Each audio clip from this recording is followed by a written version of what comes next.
8.1 में आपने एक वक्र का समीकरण दिया होता था और एक रेखा का समीकरण दिया होता था, उसके द्वारा हम क्षेत्रफल ज्ञात करते थे। अब यदि आपको दोनों वक्रों के समीकरण दिए हो तो उसका क्षेत्रफल हम किस प्रकार से ज्ञात करेंगे। जैसे पहले एग्जांपल देखते हैं। कोई एक वक्र आपको दिया है y² = x और दूसरा वक्र आपको दिया है x² = y। इन दोनों वक्रों के बीच का क्षेत्रफल ज्ञात करने की विधि अपन देख रहे हैं, जो प्रश्नावली 8.2 में है। सबसे पहले आपको एक बार बता दें, ये सवाल भी जो है इस प्रश्नावली के 5 नंबर से बड़े हैं। ठीक है, मतलब 5 नंबर की ही लिमिट के हैं, तो इस वर्ष तो आपके लिए मुश्किल है। फिर भी हम विधि आपको बता रहे हैं। 3 सवाल आप लोग इसके कर लेना, पहला, दूसरा और तीसरा, क्योंकि चौथा पांचवा तो और ज्यादा बड़े हैं। ठीक है ना।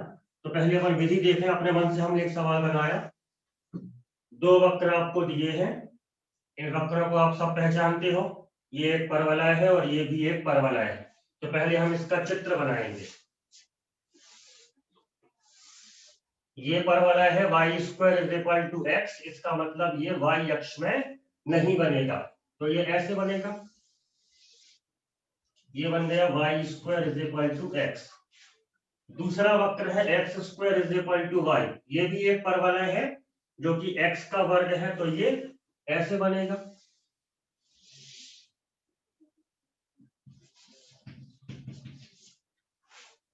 तो पहले हमने इन दोनों वक्रों को बना लिया। ये y² = x और ये x² = y, और ये जो इनके बीच का एरिया है ये हमें फाइंड करना है, इतना। ठीक है। अब इस एरिया को फाइंड करने के लिए इसकी लिमिट्स क्या होंगी। तो इस एरिया का एक सिरा यहां है 0 0 और दूसरा सिरा यहां है, यह है अपना एरिया, यहां से लेकर यहां तक। तो ये तो हमें पता है कि 0 0 होता है, लेकिन ये कितना होता है इसको हम यहाँ पे फाइंड नहीं कर पा रहे हैं। तो ये वास्तव में कैसे फाइंड होगा, ये इन दोनों समीकरणों को हल करके फाइंड होगा। ठीक है, जो दो समीकरण आपको क्वेश्चन में दिए होते हैं, उन दोनों समीकरणों को कुछ भी करके हल करो, x और y के मान निकालो, फिर हमें वो बिंदु मिल जाएगा। तो कैसे देखते हैं। ये जो हमें दिए थे y² = x और x² = y, तो पहले हम ये वाला पॉइंट निकालेंगे। उसके लिए हम इन दोनों समीकरणों को हल करेंगे, y² = x और x² = y। हल करने की विधि क्या होना चाहिए, किसी भी एक समीकरण से y का मान निकालो और दूसरे में रख दो। ठीक है, तो इस समीकरण से y का मान है x², इस y के मान को इस समीकरण में रख देते हैं। तो यहाँ y की जगह पे आ जाएगा x² बराबर x, y का मान है x², उसको समीकरण 1 में रख दिया तो y की जगह पे x² आ गया, उसका होल स्क्वायर बराबर x। तो x पे 4 की घात बराबर x, ये कट जाएगा, तो x³ का मान हो जाएगा 1 या x का मान हो जाएगा 1। ठीक है, x का मान 1 है तो किसी भी एक समीकरण में रख दो, यहाँ 1 रख दो, तो y का मान भी आ जाएगा 1। इस प्रकार से हमें ये वाला पॉइंट मिल जाता है 1 1।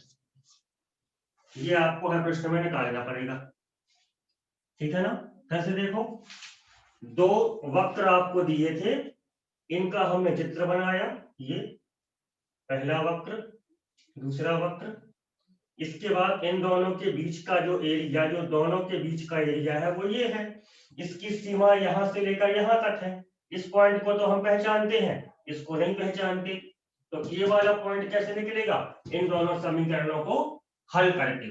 और हल कैसे करना है, किसी भी एक समीकरण से y का मान निकालो या x का मान निकालो और दूसरे में रख दिया। तो इस विधि से हमने x y का मान निकाला। अब आप देख सकते हैं 0 से 1 तक की लिमिट है, तो क्षेत्रफल बराबर 0 से 1 की लिमिट इस वाले वक्र का क्षेत्रफल और इस वाले वक्र का क्षेत्रफल। ठीक है, तो हमें क्या करना होता है, इस वाले वक्र के क्षेत्रफल में से इस वाले वक्र का क्षेत्रफल माइनस कर देंगे तो ये बचा रहेगा। तो जब भी आपको दो वक्रों का क्षेत्रफल ज्ञात करना है तो हमें क्या विधि अपनानी है, पहले वक्र में से y का मान निकालो, कितना आ जाएगा √x, माइनस दूसरा समाकलन, दूसरे वक्र में से y का मान निकालो x²। पिछली प्रश्नावली में केवल एक ही वक्र होता था, एक ही समीकरण होता था, उससे हम y का मान निकाल के यहाँ लिखते थे। यहाँ पे दो अलग अलग वक्र हैं तो इससे y का मान निकाला, माइनस ध्यान रखना, और इससे y का मान निकाला। लिमिट आप ज्ञात कर चुके हो 0 से लेके 1 इस विधि से। अब इस समाकलन को हल कर लिए तो आंसर आ जाएगा। इसको बोलेंगे x पे 1/2 की घात, इसका समाकलन होगा तो x पे 3/2 की घात बटे 2/3, इसका समाकलन होगा तो x³/3। यहां लिमिट रखेंगे 1 तो 1 हो जाएगा और 0 में 0 हो जाएगा। यहां भी 1³ 1 और 0³ 0, तो ये आ गया 2/3, ये आ गया 1/3, तो अपना आंसर आ जाता है 1/3 वर्ग इकाई। ये प्रश्न 4 नंबर का बन सकता है, इसलिए हमने आपको ऐसा एग्जाम्पल कराया कि इस सवाल को आप परीक्षा के लिए कर सकते हो। ये सवाल 4 नंबर का है, दो वक्र आपको दिए रहेंगे, उन दोनों वक्रों को हल करके हमें उनका पॉइंट ज्ञात करना है, ये वाला पॉइंट। और हल कैसे करना है, किसी भी एक समीकरण से y का मान निकाल के दूसरे में रखना है। इसके बाद क्षेत्रफल का सूत्र क्या है, पिछली प्रश्नावली में क्या होता था, y का समान निकालो और समाकलन कर दो। अब क्योंकि यहाँ दो दो वक्र है तो किससे y का मान निकालें, तो आंसर है दोनों से y का मान निकालना है, तो उन्हें घटाना है। पहले वक्र का समीकरण माइनस दूसरे वक्र का, इस समाकलन को सॉल्व किया तो क्षेत्रफल का मान ज्ञात हो गया। ये एग्जाम्पल था। अब हम प्रश्नावली शुरू करते हैं। तो प्रश्नावली में जो सवाल है वो इससे ज्यादा बड़े हैं, ठीक है, इसको आप हल कर सकते हो। इस सवाल के लिए ये परीक्षा में 4 नंबर का आ सकता है। अब प्रश्नावली देखो आप,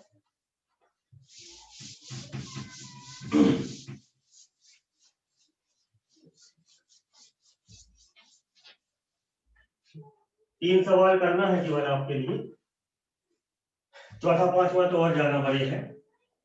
पहला सवाल देखिए, x² = 4y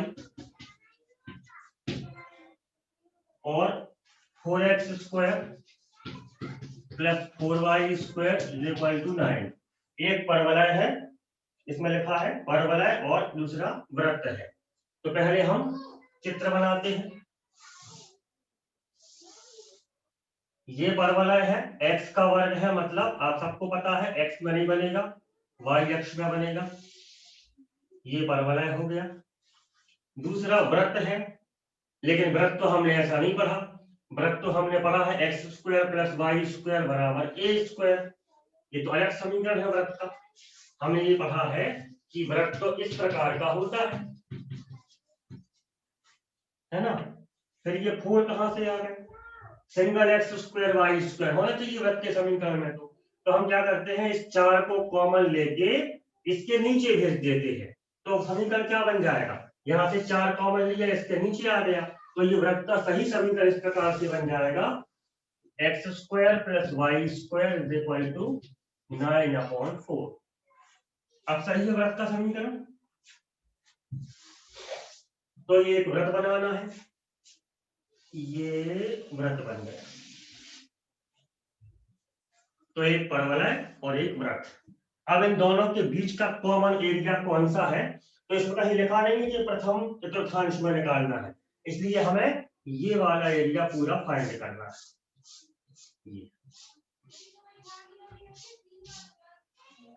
इस एरिया की सीमाएं यहां से लेकर यहां तक, ये बिंदु हम नहीं जानते कितना है और ये बिंदु भी हम नहीं जानते कितना है, तो हम एक काम करते हैं, अपने सवाल को शॉर्ट करने के लिए हम इतने भाग का एरिया ज्ञात करेंगे, इतने भाग का।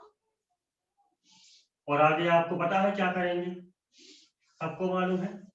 इतने भाग का एरिया ज्ञात करने के बाद पूरा एरिया ज्ञात करने के लिए हम उसमें 2 से गुणा कर देंगे। समझ आया?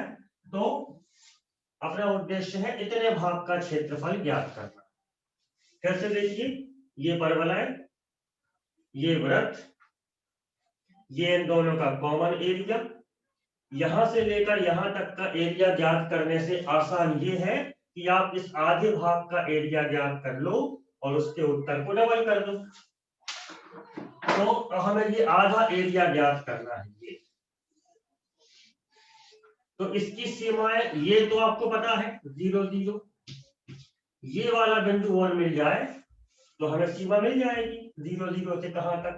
तो ये वाला बिंदु हमें बताया कैसे ज्ञात कर सकते हैं, इन दोनों समीकरणों को हल करके ज्ञात कर सकते हैं।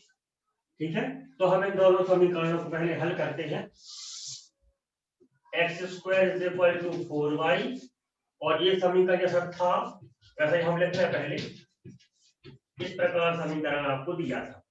अब इन दोनों को हल करना ताकि हमें ये वाला बिंदु मिल जाए।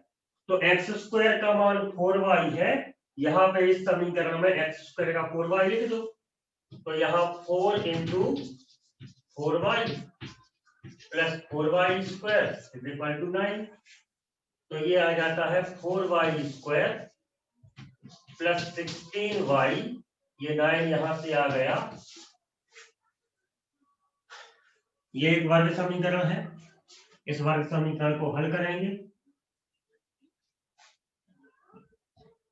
4 9 36, इसको हमें तोड़ना है 18 और 2 में।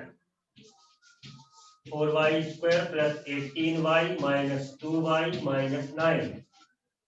तो यहां से हम 2y कॉमन लेंगे, ये बचेगा 2y + 9। यहां से माइनस कॉमन लेंगे तो भी 2y + 9।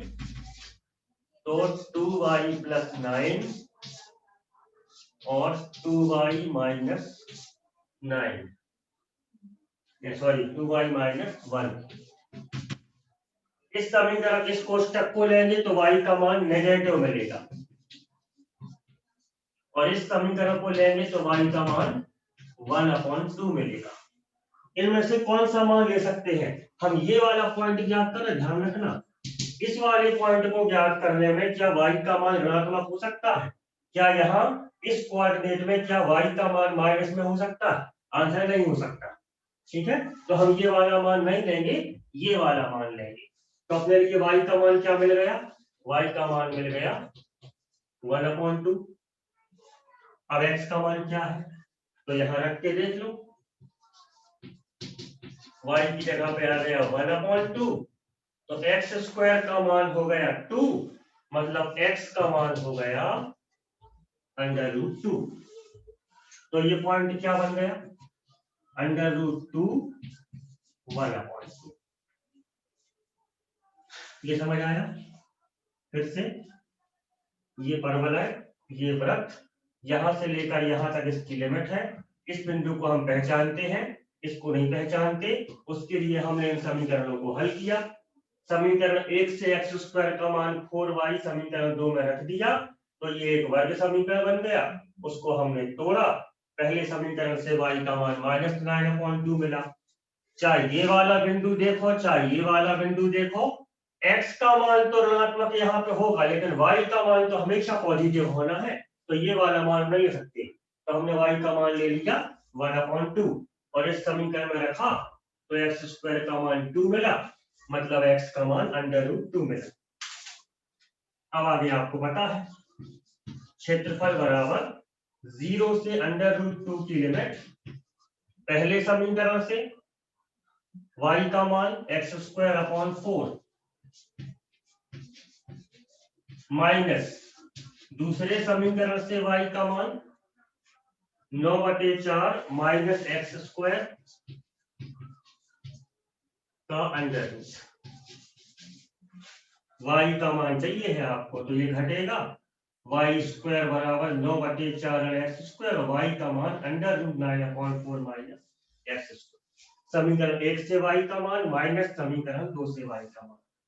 अब इसका कठिन सवाल नहीं है, सरल है, ये आप सब कर लोगे, इसका समाकलन भी आप कर लोगे, इसका समाकलन भी आप कर लोगे, लेकिन ये बड़ा है, परीक्षा में 5 का प्रश्न नहीं आना है, तो ये 5 से ज्यादा नंबर का हो जाता है।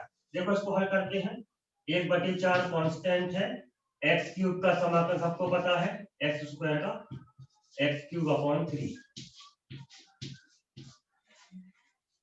इसको हम लिख सकते हैं 3/2 का वर्ग minus x square under root a square minus x square.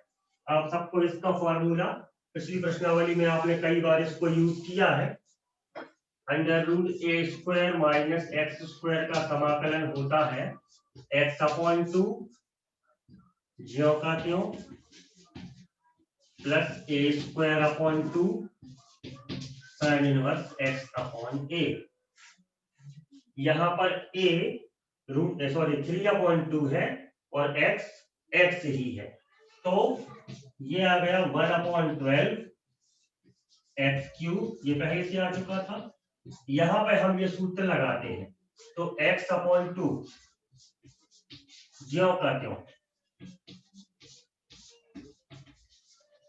Limit plus लगाना है, लेकिन इसके कारण लगेगा माइनस। a²/2 3/2 का वर्ग 9/4/2 a²/2 sin inverse x/a x/3/2 ये लिमिट। ये सूत्र लगा दिया, इसका समाकलन सीधा हो गया, इसका समाकलन सूत्र से हो गया। अब लिमिट रख देते हैं तो आंसर आ जाएगा। यहाँ पे √2 रखिए, √2 का क्यूब 0 में 0 हो जाना है। यहाँ पे लिमिट रखते हैं x/2 मतलब √2/2 अंडर रूट ये हो गया 9/4 और √2 का वर्ग किया तो 2, 0 में 0 हो जाएगा। इसमें लिमिट रखते हैं 9/8 sin इनवर्स, ये 2 ऊपर जाएगा तो 2√2/3 0 में 0 हो जाएगा। तो 0 हमें किसी में नहीं लिखना है, 0 में सब 0 हो जाता है, तो हमने केवल तीनों में अपर लिमिट रख दी। यहां भी √2 रख दिया, यहां भी √2 रख दिया और यहां भी √2 रख दिया। अब ये अपना कितना आंसर आ गया, √2 × √2 × √2 3 टाइम्स क्यूब है, तो ये आ गया 2√2, ये आ गया 2√2।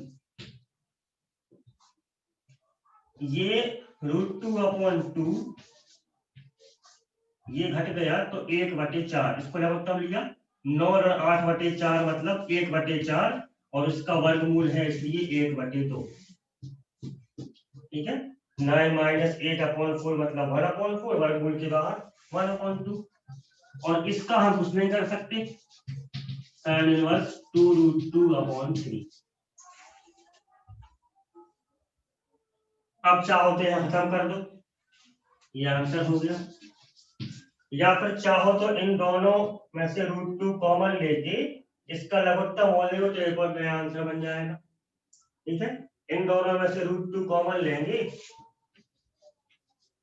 तो यहां बचेगा 2/12, 2/12 मतलब 1/6 और यहाँ बचेगा 1/4। बाकी ये तो अपना आ चुका है 9/8 sin इनवर्स 2√2/3। इसको हल कर लोगे लघुत्तम लेके तो फाइनल आंसर आ जाएगा कितना, ये लघुत्तम आएगा इसका 12, 2 ऋण 3 मतलब कितना -1/12 -9/8 sin इनवर्स 2√2/3। ये आंसर हो सकता है। तो अब लिखने का इतना बड़ा क्वेश्चन है, पहला सवाल है ना, तो ये 5 नंबर से भी ज्यादा बड़े हैं इस प्रश्नावली के सवाल, फिर भी हमने आपको विधि बता दी कैसे करना है, फिर से देख लो। दो वक्र आपको दिए रहेंगे, उनका चित्र बनाया, कॉमन एरिया को लाइन बनाई उसके अंदर, और ये वाला पॉइंट निकालने में की विधि क्या है कि उन दोनों समीकरणों को सॉल्व कर लिया। सॉल्व कैसे करना है, किसी भी एक समीकरण से मान निकाल उसे में रखना है तो बिंदु मिलेंगे, तो ये वाला बिंदु मिल गया। इसके बाद लिमिट पहले समीकरण से y का मान माइनस दूसरे समीकरण से y का। अब एक और बात ध्यान रखना है, उत्तर में ये दोनों प्लस के भी आ सकते हैं और माइनस के भी आ सकते हैं। जब अपना फाइनल आंसर आता है तो प्लस के भी आ सकते हैं, क्योंकि क्षेत्रफल कभी ऋणात्मक नहीं होता, इसलिए प्लस और माइनस से अंतर नहीं आता। हम क्षेत्रफल निकाल रहे हैं तो हमेशा प्लस का होता है, तो आप चाहो तो पूरे प्लस कर सकते हो, यहाँ प्लस कर सकते हो, यहाँ प्लस कर सकते हो। तो ये पहला क्वेश्चन था। इसी प्रकार से आपको दूसरा प्रश्न निकाल सकते हो।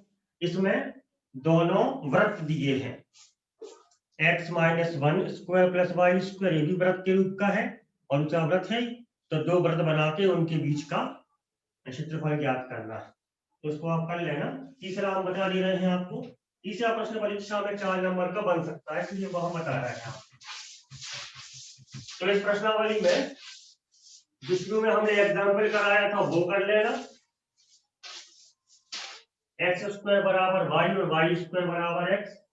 और ये पहला सवाल थोड़ा सा बड़ा है, लेकिन आप समझने के हिसाब से कर लेना। और एक जो हम तीसरा बता रहे हैं, ये तीसरा कर लेना।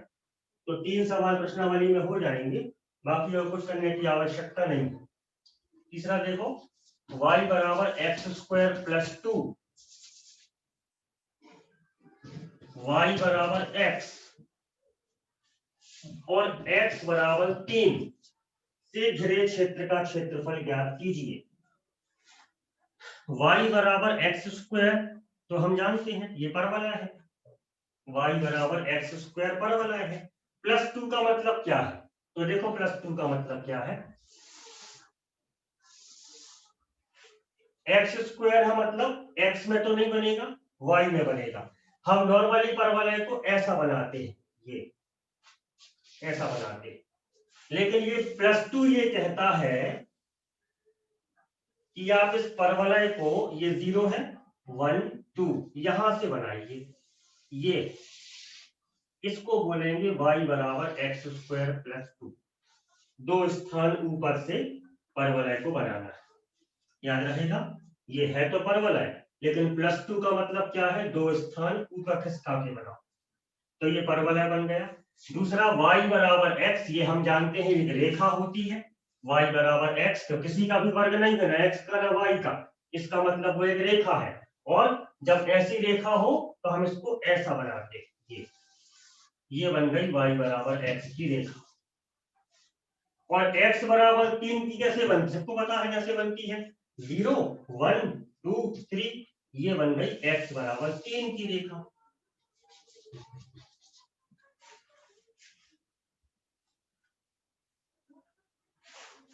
ठीक है, चित्र बनाते बन जाएगा। फिर से एक बार देखो, इसके लिए कौन कौन सी आकृतियां हमें दी थी, एक परवलय, ये परवलय, एक y बराबर x की रेखा। थोड़ा इसको एक काम करते हैं, क्योंकि हमें एक कॉमन एरिया भी चाहिए पड़ेगा, x बराबर 3 हम यहां से बनाते हैं, ये बन गई अपनी, ये है मान लो 1 2 3, तो ये x बराबर 3। अब ये है आपका कॉमन एरिया, तीनों रेखाओं के बीच में जो एरिया फंस रहा है, इसका मान हमें ज्ञात करना है। फिर से y बराबर एक्स स्क्वायर एक परवलय है, लेकिन प्लस 2 का मतलब ऊपर खिसका के बनाइए। y बराबर x एक रेखा है, वो तिरछी बनती है। x बराबर 3 एक रेखा है जो सीधी बनती है, अपन ने बनाया है दूसरी प्रश्नावली। ये कॉमन एरिया हमने सिलेक्ट कर लिया, ये इसकी लिमिट्स कहां से कहां तक होंगी, सबको पता है। ये वाला पॉइंट कितना है 0, ये वाला पॉइंट कितना है 3, ठीक है। तो क्षेत्रफल बराबर, यहाँ पे निकालने की आवश्यकता नहीं पड़ी हमें, क्योंकि ये बिंदु भी है पता है 0 है, और ये बिंदु यहाँ पे लिखा है नीचे x बराबर 3, इसलिए परीक्षा में सवाल आ सकता है कि हमें निकालने की आवश्यकता नहीं पड़ेगी, सवाल छोटा हो जाएगा। ठीक, तो 0 से ये वाली लिमिट कहती है कि 3, पहले वक्र से y का मान है x² + 2 माइनस दूसरे वक्र से y का मान है x। इतना सिंपल है, इस वक्र से y का मान माइनस इस वक्र से y का मान, दोनों में सीमाएं वही रहेंगी जो पहले शुरू में थी। समाकलन बड़ा आसान सा है, इसका समाकलन x³ 2 का समाकलन 2 कांस्टेंट x का समाकलन x² 2। लिमिट रख दो इसमें, 3 का घन करेंगे तो 27, 0 में 0 हो जाएगा। 3 - 0, 3² मीन्स 9, 0।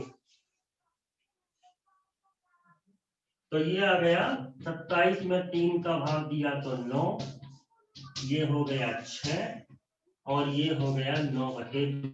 15 ऋण 9/2, तो ये हो गया 21/2 वर्ग इकाई। ये प्रश्न 4 नंबर का बन सकता है। ठीक है, हम सब करवा सकते हैं आपको, लेकिन उससे कोई फायदा नहीं होगा, बल्कि आपका दिमाग और स्ट्रेस में आ जाएगा। इसलिए हमें क्योंकि इस बार इससे फायदा हो गया है कि 4 नंबर तक के प्रश्न परीक्षा में आना है, तो हम वही प्रश्न क्यों ना करें जो 4 नंबर तक के बनते है ना, क्यों हम 5 नंबर के प्रश्नों में अपना माइंड डिस्टर्ब करें। तो ये एक हमने एग्जाम्पल कराया था आपको शुरू में, y = x² और x² = x = y², वो और ये 2। और पहले प्रश्न प्रश्नावली का थोड़ा बड़ा है, लेकिन फिर भी आप कर लो समझने के हिसाब से, वो भी आप हमने करवा दिया है। 3 सवाल प्रश्नावली में करना है, उसके बाद खत्म हो गया ये अध्याय और कुछ नहीं करना है आप। ठीक है, प्रश्नावली आपके पास है, आप चाहो तो देख सकते हो, उसमें जो प्रश्न आपको 4 नंबर के लगे वो आप कर सकते हो, है ना। जैसे 11वां है, इसी जैसे वाले प्रश्नावली के बाद में 11वां एग्जाम्पल, ये 4 नंबर का बन सकता है।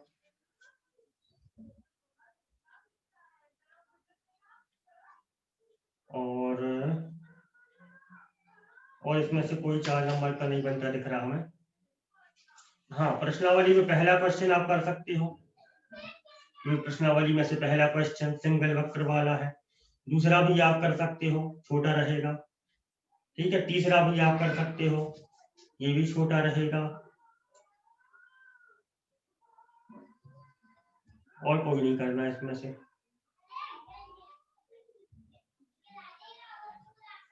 ठीक है, इतने प्रश्न कर लेना, ठीक है, पर्याप्त है। बाकी इस अध्याय में कोई परीक्षा में आने वाला है नहीं, क्योंकि बहुत कम प्रश्न बनती हैं 4 नंबर की। तो ये अध्याय अब आप कर लेना, और जो भी ना बने वो ग्रुप में डाल देना।